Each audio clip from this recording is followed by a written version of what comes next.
I actually feel like the opportunity for an LLM is to scale a content designer so that you can now take on projects as an organization that you would never do before because you would have had to hire 100 people.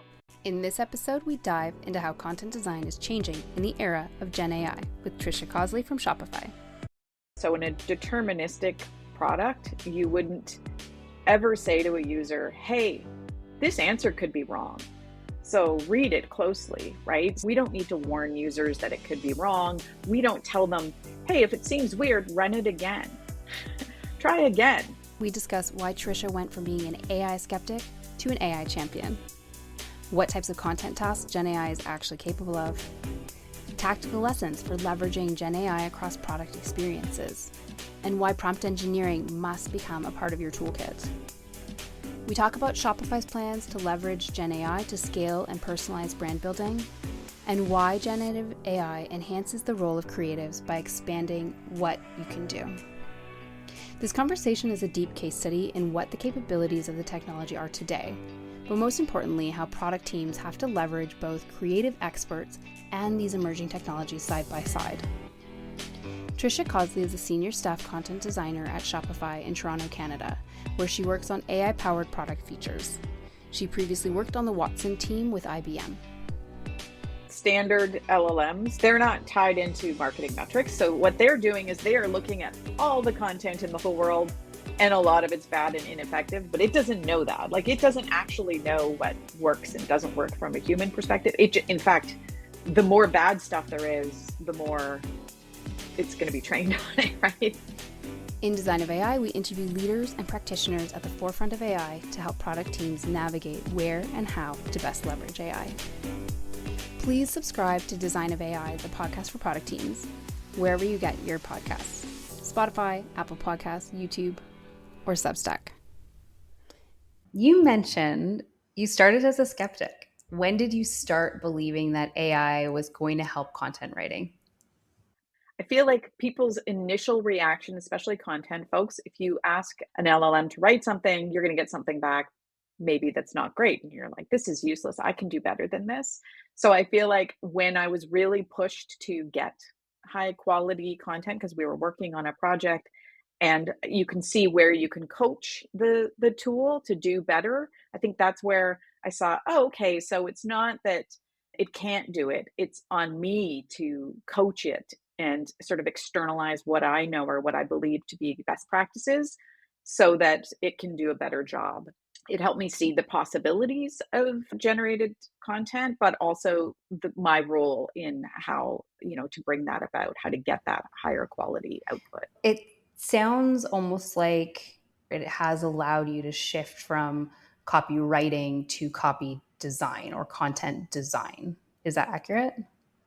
You actually are forced to sort of be really explicit about your intentions with any content in a way that you're doing it when you're writing. You're thinking, why am I writing it? Where do I start? What's the best way to say this? And instead of you actually doing the typing, you're broadcasting or you're instructing the LLM to do what you were intending to do. And there's a lot of iterating and coaching that goes on where you say, that's actually not quite right. I want to emphasize this more. I want it to be shorter, which is what you would be doing if you were doing your own editing, right?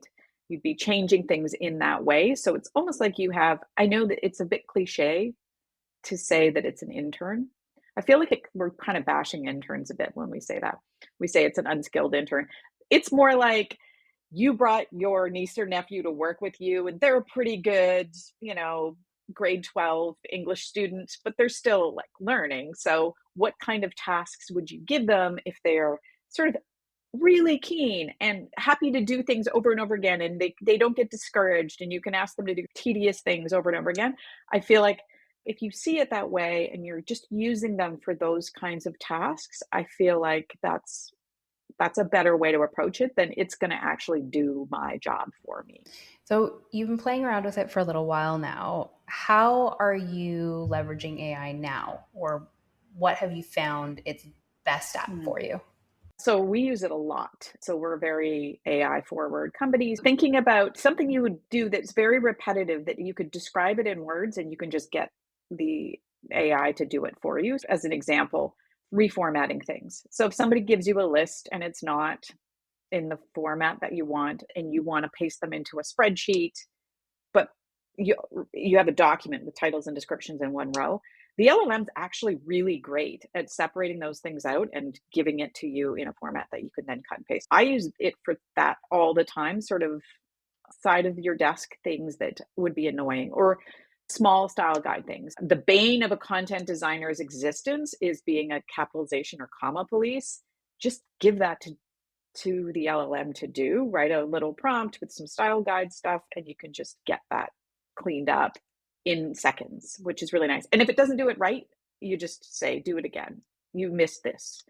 So again, it's like that student where you're like, they're here anyway, and they're here to help. So just give it to them and give them something to do, and then you save yourself that time. So those are sort of productivity things, but we also use it for, I actually feel like the opportunity for an LLM is to scale a content designer so that you can now take on projects as an organization that you would never do before because you would have had to hire 100 people. And so it's not that you're going to get a ton of content, it's that you can take one person's sort of expertise and scale it. So, for example, we had a project summarizing app reviews in our app store. You could just have like, hey, summarize all the reviews if you wanted to.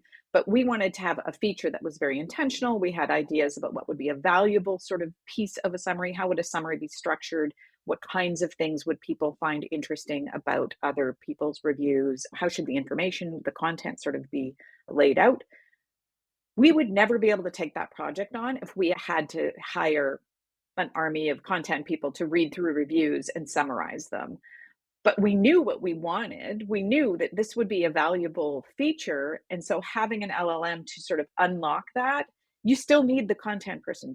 We're the ones saying, this is what this piece should look like.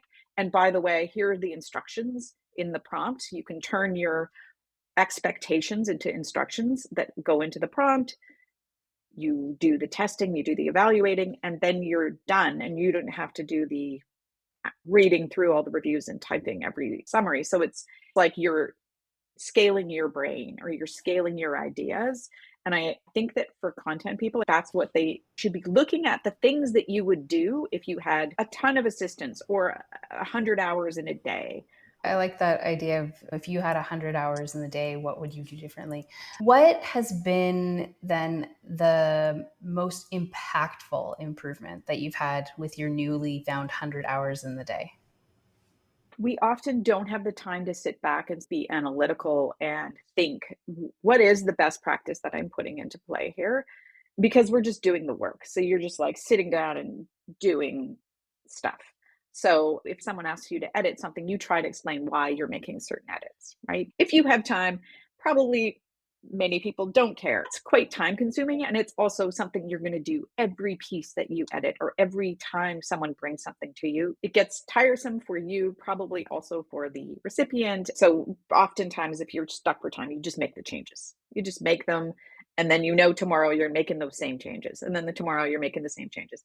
When you're working with an LLM, you're forced to be externalizing and making explicit those things. It gets you to reflect, like, well, why do I do that? Why is that a better way to say that? And so it lets you think more critically, but also at a higher level about the work you're doing. I'll give you an example. The other day, I had a product manager. This is also my favorite thing is when people come to you and say, I got GPT to write this. And I'll say, I know, I can see that you got GPT to write this. You just asked it to write it and you didn't tell it anything else. I can tell that because you're getting this weird default thing.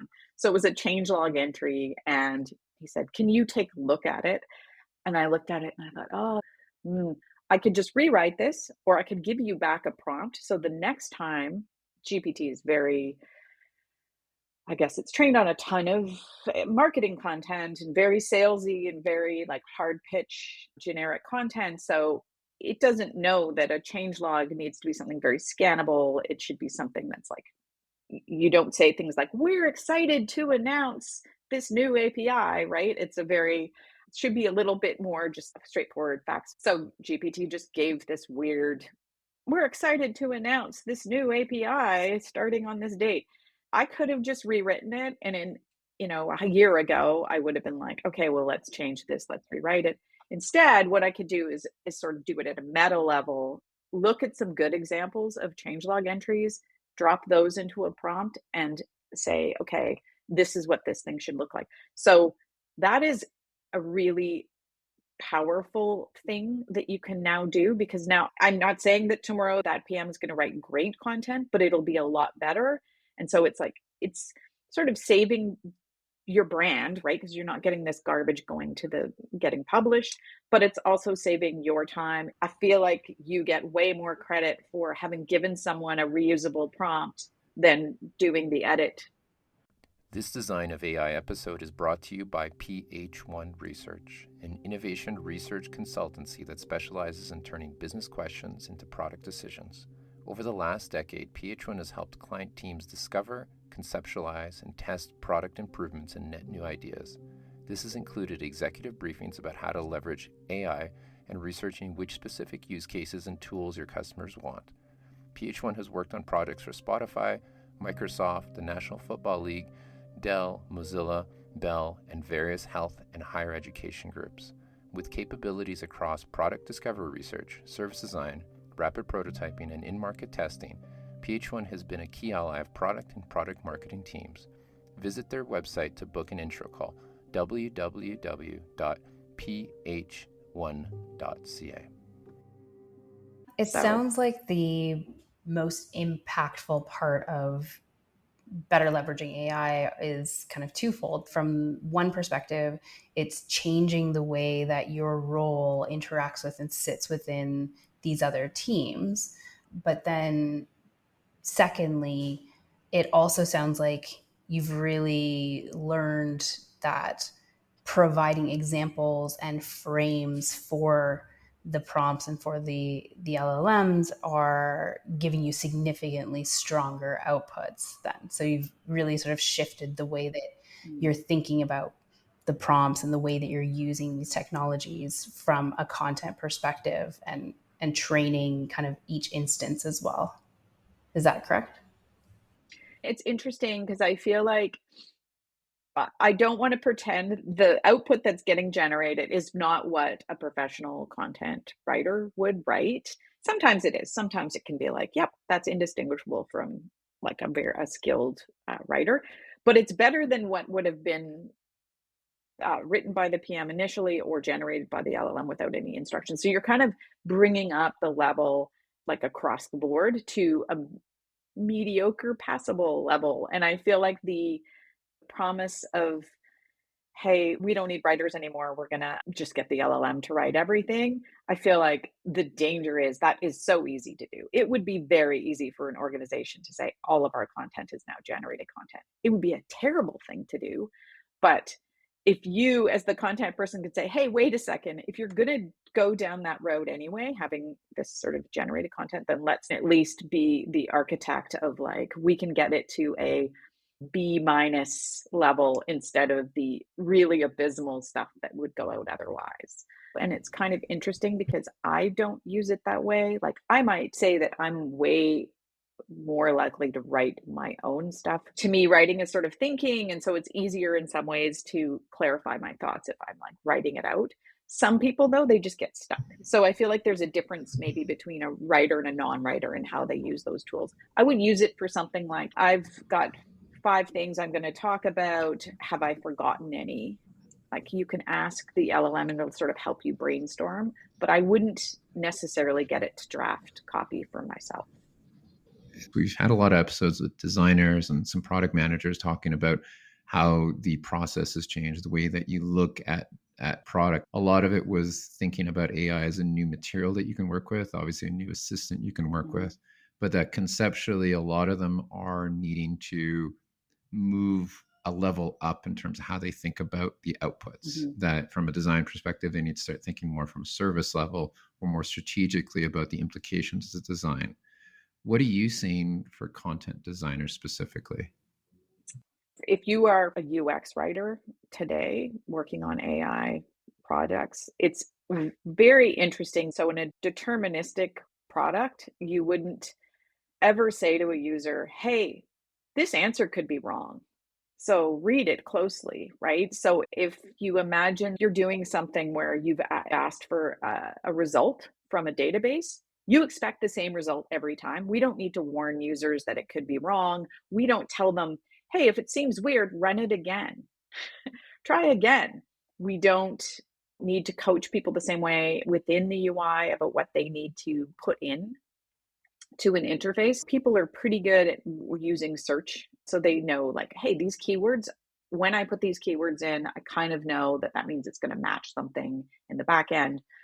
But with generative interfaces, we're having to rethink about how much we're exposing to the user that this is an AI, first of all, that we're working with, not from a bragging standpoint. Like sometimes it feels a little bit like, hey, you want to put the sparkly magic everywhere because everybody, it looks so great that your product has AI in it, but more of a almost a warning, like this isn't like other tools in that you won't always get the right output. You need to read really carefully what it's generating. You need to sort of be a little more critical than you would be from a standard app. We actually have to put a bit of skepticism into the interface to say things like, check the work, don't publish it. We do things like highlight anything that's generated so you know that a human hasn't seen this, which is very different from how I think you interact with other interfaces where you trust results and you trust outcomes. If you've got a tool that lets you generate a blog post, so how do you make it so that a user kind of knows what the LLM is capable of, what they need to do to sort of get better results, like how many keywords to provide? When we first went out with one of our products, people didn't understand that they didn't have to write in the text field the actual instructions. They didn't have to write a product description or write a email tagline. They just needed to put the keywords in. So how do you sort of teach them what we're taking care of and what they need to do? How do you encourage them to try again and like keep going? People are very worried once they get some output that they're going to lose it. So they would like copy and paste it, put it somewhere, not knowing that it's kind of free to generate, but like, so you'd want to give people a sense of like, there's like 4 versions here. You're not going to lose them. You can page through them, but keep going because you might get something better the next time. So that's again, a very different sort of concept for people using an interface. Like keep going because you're going to get something better is so strange. Like I would not expect in Google to run a search 5 times and get like completely different ranked results every time. Yeah. I'd love to understand where the writer sits in the cycle of leveraging it. Are you responsible for how someone interacts with all language and all content through a model, or are you coming in after the fact, after models have already been trained? What is the evolving role of content designers now that language is such a critical piece of the infrastructure? Well, you kind of fall into it if it's going to be a text-based output, like if it's the feature is giving someone text, like let's say we're labeling something for you, or we're generating a marketing email, or we're generating a product description.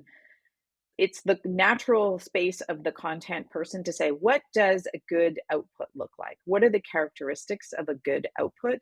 It's not too long. It doesn't repeat itself. It follows whatever tone guidelines are set. So you kind of have this image of these best practices. You're saying, where are we headed? And then the natural flip side of that is to say, okay, well, how can we get there? Well, we need to turn those expectations into instructions for the prompt. So that's how I started doing prompt engineering, is saying, okay, here's what we need to get to. And so here are the steps to get there. And, kind of going back and forth and tuning and seeing where are we actually hitting those criteria, where are we missing? And that is sort of the best model that I can see, where you're releasing this feature, you sit down, you basically, with the product manager, you say, okay, what are the product requirements? But then what are the quality requirements for that output? And then those turn into instructions in the prompt. So a lot of content designers at Shopify will actually be writing prompt instructions. We don't write the Python code. but we will often prototype those instructions and say, can the LLM do this thing? Here's me trying it out. And then the developer will turn that into some code. It's kind of interesting because, again, this is new to me, but I'm actually sometimes in the actual code once they've taken my sort of text-based prompt and put it into Python. And there's still a lot of English in there. So I can actually go in and say, there's a problem that we're getting some strange output. I think it's because the prompt looks like this. The content role actually, it lends itself really well to a lot of the troubleshooting that you'll see. Like, you're getting weird output. Let's say you've got an LLM that's doing something that you're not expecting. Oftentimes you can, as a content designer, just look at the instructions and say, well, it's because this is ambiguous, or these two words are being used in two different ways. So I'll give you an example. We were generating some content that's like was a summary, like their answers about that were based on our help center, but we didn't want the LLM to talk about the help center. We didn't want to say, well, the help center says this. So in the prompt, it said something like, don't reference the help center. But then earlier in the prompt, it said, for all of your answers, reference the help center, like go and get your information from the help center. So we're using the word reference in two different ways. One of them is go and get it, use the help center documentation. And the other one is don't mention the help center. And so it was getting confused. You're saying use reference and then don't reference in the same prompt. So changing those words to be more precise actually got us better output. So that's a very strange thing because it's code, right? And so for the language experts to be driving a behavior change it's kind of empowering, right? It feels very like, hey, I actually fixed this weird bug with language. That's similar to what we've been hearing from designers, where they're basically saying that they're responsible for a model being accessible, useful, impactful. So they're not only designing the visual interface now, they're designing the way in which someone interacts with data. And that's something they never had access to before. Now, flipping that conversation, Shopify is in a unique position because basically brands have to trust you. They onboard into your platform and such. But as a growing body of data and content, how do you think about UX, given that Shopify is basically this collection of brands? Does it change how you think about content now that you quite literally can personalize it for all these different brands? We actually lean into that, right? Because we want to let merchants express their brand. And so any AI tooling that we provide has to allow that flexibility. So having done a lot of work on tone of voice, letting merchants choose the tone of voice that they use across their store for any generated content is super important. We're releasing features with imagery and background so that you can come in and you can pick a style or iterate on a style so that you get to something that reflects your brand personality. And then that becomes sort of a configuration for everything that you generate in your store. So I feel like that's actually a good thing because we have a sense of like, hey, if you are a playful brand, then here are the ways that that should show up in your product descriptions and in your About Us page. We've actually had merchants respond really well to that sort of really narrowing in on a brand personality. I feel like makes them go, yeah, actually we are experts. That is the kind of store we are. And so like there were great merchant quotes about this one merchant that was like, yeah, that's me. We are this. And they actually really anchored on the label that we'd given because we sort of said, here are the set that you can draw from. So it's going to be even more important for you to have a explicit understanding of what you want your brand to sound like so that anything that you generate sounds different from other people and not the default GPT. Yeah. So we know that LLMs in particular can help these small or medium-sized businesses that don't have a lot of people on their team or necessarily marketing knowledge. But when it comes to enhancing that idea of brand voice, like how can these companies or these products do that? Like, how should they be better using LLMs? How could they be training it on their brand? How do they make sure that it aligns? Mm. Because, it sounds like a big task to people who Yeah. aren't familiar with it. Training is a different thing because right now you'd be all using the same sort of base model, but it's the instructions that are going to the model that are different for each generation or each merchant. I feel like if I were a merchant, I mean, obviously, I would pay a lot of attention to the content and making sure that I really read anything that's generated, that I really ask myself, just because it's here doesn't mean I have to accept it. I should probably run this like 4 times, see which one's the best. We actually have some of our interfaces where we do sort of show you 3 options at once so that you can sort of go, "Oh, it's hard to imagine until you see it in front of you which thing is the best." But if you see 3 subject lines, you can sort of say, "Oh, that one sounds weird." But if you saw it in isolation, you might like be like, "Yeah, that's fine. Like it's better than I can do." There's a lot of better than I can do's out there. I feel like what we really need to do is encourage merchants to be thoughtful and work it until you have something that's actually working for How you. have you found user response to be for tools like that, where they can look at a comparison, or where you are providing more of that kind of like, hey, triple check this, it might not be correct? Because this is obviously a very different mode of Mm. creating content than people have been used to.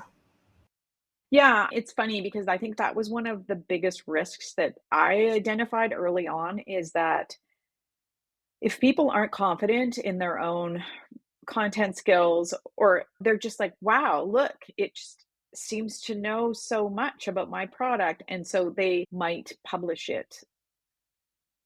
That was for me one of the things that kind of scared me the most is that people aren't even going to read these and they're going to publish them in the store. And so we need to make sure they're really, really, really good. And so we actually built, I wouldn't say it's friction, but we worked really hard on the prompt to make sure, first of all, that it actually gives very concise product descriptions, and things tend to be concise because that's actually a tip, that's a trick to keeping GPT from overwriting and hallucinating, is just restricted. And then if you want more, you can get more. So there's a little bit of friction there for someone to like say, I want a little more details. We're going to start small and make sure it's high quality. And then you can add to it if you want. Shopify seems uniquely positioned because you have all these AI product companies desperately looking to deliver value, Mhm. and they're trying to convince people there's value. But I'm assuming that 90% plus of your merchants are solopreneurs, right? Yeah. And that these tools are probably empowering them to do things that they never could have imagined to do. And that there's a very, very clear value offering on that. Mhm. It must make your job easy to actually convince them, like, this is helping you. Yeah. I mean, so we started with things that we knew merchants struggled with. So that's one thing is like, don't just add a feature that people don't need. We could actually measure, for example, product descriptions is one of the ways that, it helps with SEO. There's like a ton of reasons to have them, but a lot of merchants just didn't have them. And I think they just got blocked.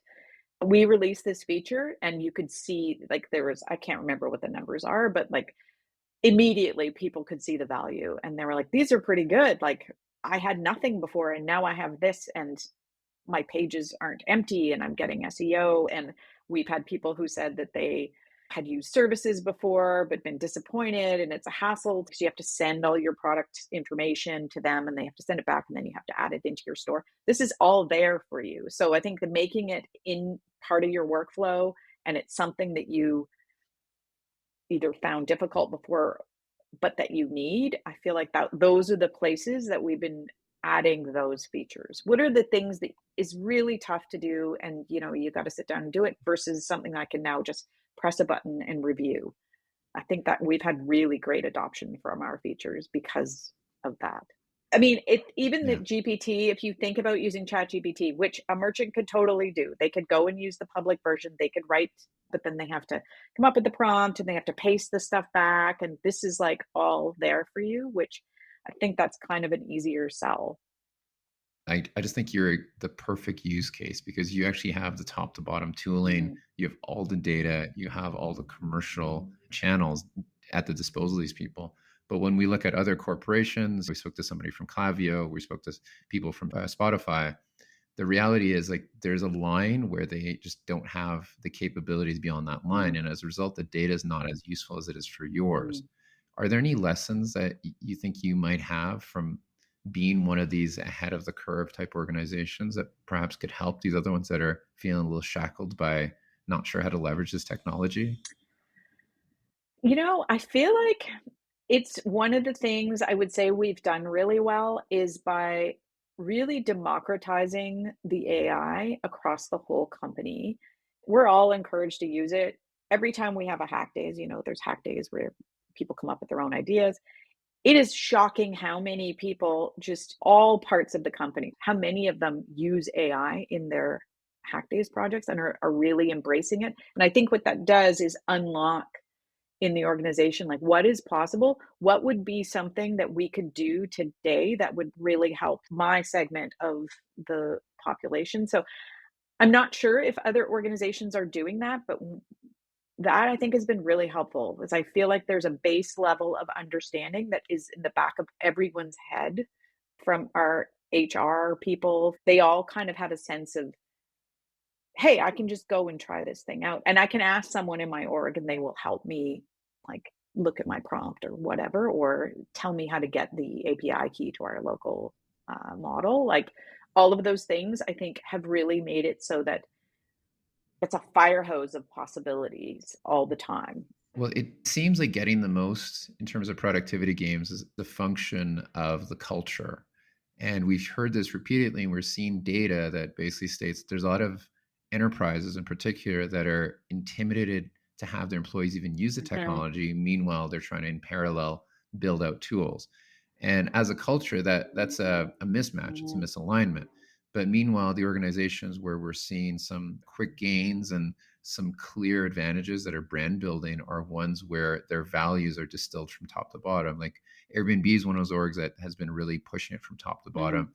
When we heard from Klaviyo, they self-admittedly are not even an early mover on this, but it's become a core part of elevating and moving their business forward. Mhm. So I commend the fact that you and your team are encouraged to leverage those tools because that's probably going to leak out into new advantageous ways of leveraging the Mhm. technology. But looking at that from the perspective of a content designer, have you seen anybody really trying any intrepid things that make you think that content design is going to move into this new era where content's going to be respected in a new way? I feel like I can see why people are worried because it's so easy to just get content. But I see a world where curators, uh, you're going to need experts because there's 400 blog posts. How can you make yours one somebody wants to read? Because at some level you can say, well, you know what, it's fine, it's content. But I'm like, at some level, people can feel the quality and they can feel the genericity, if that's a word, of content. And so at some point, you're just going to lose readership. You're going to lose your audience if you don't have someone who's uniquely has the eye for what would make this better. I feel like there's going to be like a weird curve where people get rid of all their marketing people and then they say, oh, we can just do our own landing pages. Look, we can get these landing pages. And then all of a sudden there's going to be things are going to chug to a halt. And then you need to have those experts come back in and say, yeah, GPT comes up with a lot of stuff, but only like 5% of it is actually usable, and it still needs to change in these ways. I want to shift gears for a second because you've mentioned a lot about GPT, but let's talk about some other types of tools that can be leveraged or are really starting to make headways in industry right now. So for example, like how might an AI platform like writer.com change how product teams leverage content designers? So it's interesting. We don't use writer.com, but I know of the product. We're way more at home build tools, that sort of thing. But writer.com is super interesting. And I think if I were a business that had a lot of content, maybe you don't want to write your own prompts, they actually will train a model for you on your style guide and on the brand voice and that sort of thing. It would almost be like outsourcing it, but like they work with you on doing that. I don't know what their process is, but I believe that's probably a really great tool for someone that doesn't have the in-house ability to write their own prompt. What is Canadian English? Because sometimes I find it's situational. Sometimes you use S's instead of Z's, and Yeah. sometimes you use Z's. And I'm very confused by what Canadian English is right now. So Canadian English, we have a bunch of spelling oddities that are shared with the UK. You were trying to mention about like organization with an S versus a Z or something, right? But someone asked me what Canadian English is, just like we use metric sometimes, we use imperial sometimes, and I can't figure out a logic of why we use one or the other sometimes. So that's a style guide thing. So a style guide is just something that you pick, right? So I used to work for IBM. They had a very strict style guide. There's like American spelling, but then you would have things like people want to know what is right. Should you capitalize kilometer km or lowercase? Is it capitalized uppercase km or lowercase? That's just a style guide thing. So basically you pick a lane as an organization, what size style of spelling you're using, or what kind of commas are you using. And so the right or wrong thing is very confusing. The question of organization, I will just tell you, this is just a random fact that in Canada, we use the Z, but in UK, they use an S. So Canada sort of has like a weird mix of stuff. But no one learns spelling anymore, so I don't understand what's going to happen. Like, I guess the LLMs will be the only ones that know the differences between, it'll be like a switch between Canadian and US and UK spelling. But like they have like jail in the UK, they spell jail GAOL. So I'd love to know, what are some AI content tools that you recommend that product teams leverage? And conversely, when do you think they absolutely should be leveraging content writer rather than tools? I'm not going to be your best person because we don't use those kind of content tools. We do homegrown sort of content tools. I mean, Grammarly is great. So I don't have a license anymore, but it is really great. I would start there. I would say any org who's generating content, it's just a great copy editor. It doesn't just fix punctuation. It'll say, you know, this is a convoluted sentence. Here's a better way to say that. If you are looking to learn, it actually teaches you, as opposed to something that just goes through and fixes. It actually might teach you, hey, like maybe next time you won't have like a paragraph long sentence if you don't want me to correct you. To that point about personalization, something we haven't really talked about is that LLMs can actually get us to a point that we're training the marketing content to be reflexive to what we want. I wonder if it's something that's been explored over there, you know, where if I react better shorter emails, I only get shorter emails. If I respond to content that's more colloquial or more story-based versus ones which are very direct and jokey, like, has there been any speculation on some of these potential wacky uses of personalization? You know, it's funny that you say that because I would say that, okay, standard LLMs, they're not tied into marketing metrics. So what they're doing is they are looking at all the content in the whole world, and a lot of it's bad and ineffective, but it doesn't know that. Like, it doesn't actually know what works and doesn't work from a human perspective. In fact, the more bad stuff there is, the more it's going to be trained on it, right? That's the nature of it. Statistically, it's like, oh, there's a lot of people making this kind of content, and it just says, well, humans must love this, even though no one's actually reading it. So I don't know if they're going to change that. They're going to be like, oh, how do we make sure that like certain sources are prioritized over others? Like, I don't know. But you mentioned that the training part, like that's something that you would have to build yourself. Like if you were an organization that was doing email marketing generation, you're going to have to build in sort of the metrics, the performance metrics into your training set if you're doing that. I don't know if companies are doing that now. That's pretty advanced. It'd probably be easier, to be honest, if you said, hey, we have these metrics. Let's, like a human, look at them and say, you know what performs best? We've tested all of these. Now that we know these are better, let's make sure our prompts are doing the thing that works better and build that best practice back into the generation itself, as opposed to trying to teach the model what makes a good email. A couple of weeks ago, we had a behavioral scientist on, and she's an expert in AI. And one thing she talks about is that we can start looking at digital experiences not from the perspective of a target metric or a conversion, but you can start thinking about goals, where the LLM can start learning where you actually want to get the person to over the course of 100 interactions rather than a single interaction. And that some of these capabilities, once you unlock them, can turn brands into ones where you basically have 20 storefronts instead of one. Mhm. And that the possibilities of that could be really immense because you can really shift the personality of a brand and the content to one where it's like, okay, this person likes high touch. They don't like to be interacted too much. They like Mm. some fun little stories. Again, has anyone tinkered with the possibilities of this kind of longer future of LLMs? I don't know, but it's basically if you can describe it and you can sort of flag it, then there's no reason why you couldn't get the LLM to respond to those signals, right? So I don't know why it wouldn't be possible. I think it would even be possible in a non-LLM model. It would just be really convoluted code. Obviously, when you walk down a street as a customer, you make a decision based on what it looks like, what it feels like. Once you go in, you kind of have that sense of it's right. And as Shopify, you have this just powerful capability of making a storefront what you want it to be, and you can help people find it. And a specific example of this is search had been built off library sciences. It's about syntax. It's how you structure queries, right? But now with the LLMs, you can actually basically be like, well, I think the intent of this person was actually this, Mhm, and maybe we've been using the wrong wording all along. mhm, Maybe we haven't nailed down what they actually want to do, and we should be changing our strategy. mhm. And there's all these really creative possibilities that I'm fascinated about, particularly when we come to commerce, because commerce is always about where we want to get them to. And sometimes everything along the way is a vision with very fluid tactics. Mhm. That's at least how I feel about it. Yeah, no, and that fluidity is what the LLM is really great at, right? It's responding in real time to how you're responding to something, right? Don't know personally, so if that's actually happening, but I mean, I don't see why it wouldn't. It's probably not happening today, but it's one of these like speculative Yeah. futures. But on that note of things that are happening, obviously there's a bit of a dark sentiment around people in product and creative fields where they're really not sure about their job Mm. security.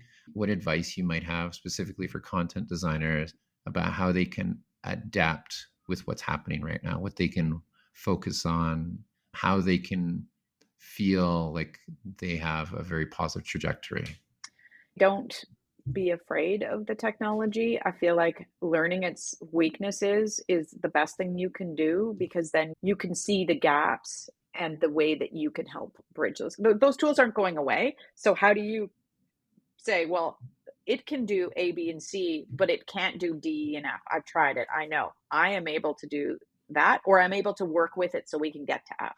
And I feel like the more you practice that muscle of evaluating and making explicit what's wrong with a piece of content and what is right is actually the key because ultimately you don't want humans to have to review every piece of content. So you want something that is an automated evaluator. Automated evaluation is so tough with content because everyone feels like, well, it's a feeling, it's taste, it's whatever.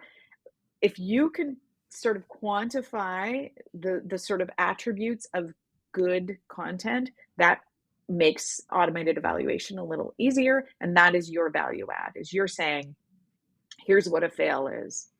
Here's what a fail looks like. Here's what a pass looks like." That is actually worth so much to an organization, and so other people cannot do that. I I can't count how many times I've heard engineers saying, "Yeah, it's doing pretty good," and I'll be like, "It is not doing good. This and this and this and this, we need to go back and do more work on the instructions or on the input or the examples because this, what you're seeing, let me show you how generic that is. Let me show you, this is a little exercise. If you Google some of the phrases that GPT will use, like it loves to say, looking for a floor cleaning solution, look no further than blah. And you may see that the first time and be like, wow, that's great. That's great. It's better than I could write. And you don't realize that that's actually every third time it generates that. So the world is full of that phrase everywhere.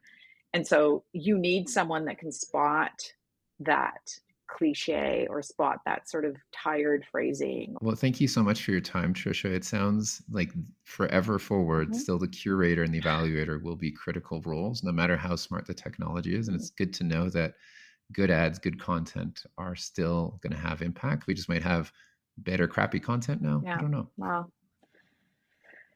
there'll be a lot of it for a while. But look no Yeah, further. look Here no is your further. vacuum cleaner.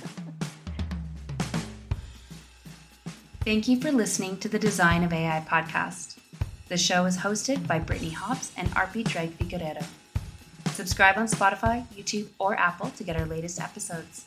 We speak to leaders at the forefront of AI to learn how great AI products are designed and how they're transforming industries. To contact us, visit our website, designof.ai.